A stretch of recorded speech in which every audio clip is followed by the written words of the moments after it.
Josh seems to go in with a bowler extra rather than a batter extra. That's the way he's gone. I think so. I think India are pretty settled. I really do. When you look at their ODI side.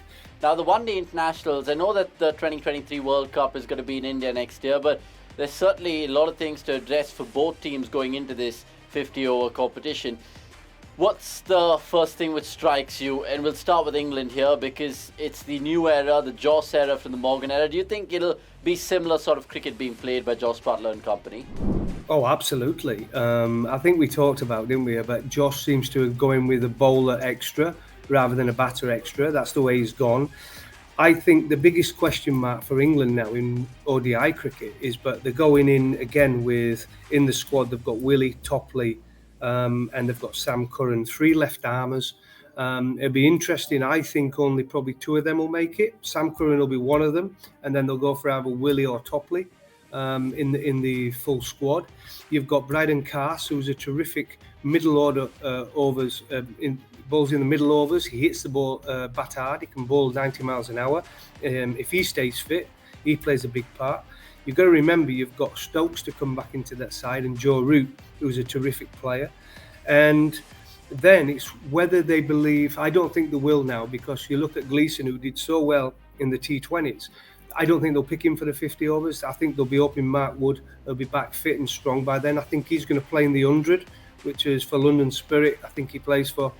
So he's going to be playing for them probably in August. I'm not so sure Jofra Archer will be fit. Well, he'll be fit for next year's World Cup, but coming in, I'm talking about getting into this best ODI side of ours. If he's fit, he obviously plays, and Mark Wood, and then one of the left-armers. That'll be the attack, and it's a very strong pace attack, and the batting speaks for itself. With so much hitting power from Moeen Ali, Livingston, Butler, Stokes, Root, Bairstow and Roy. It's not bad, is it? And Brook as your kind of standby hitter.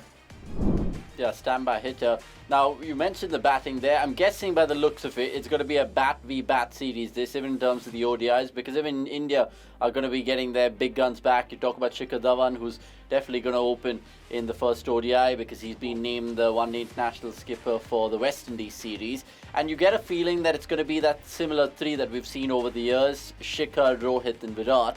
Do you think that will be the 3 no matter what come the World Cup next year, Goughy? I think so. I think India are pretty settled. I really do. When you look at their ODI side, trying to get 11 into it is going to be the hardest thing. There's so many players. They've probably got 15 and any one of them could play. But I think Shikhar Dhawan at the top of the innings, I think he's a wonderful player. He's so powerful, strong down the ground, strong square of the wicket. In all conditions, he plays well in Australia too. You've got Rohit Sharma, obviously speaks for itself. And Virat Kohli comes to his own, doesn't he, in 50-over cricket. So the batting lineup's going to be long. It's going to be strong. You've got Jadeja probably coming in at 7 or 8. That's how strong India are. And I think both teams on paper, when everybody's fit, are without doubts the favourites for a big competition.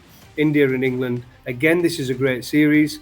It's a great matchup. England will be looking for revenge with Root and Stokes coming back in. They'll be hoping they can finish, because we've been such a high from the test matches. If we can get a win in this one-day series, it means we've had a successful summer.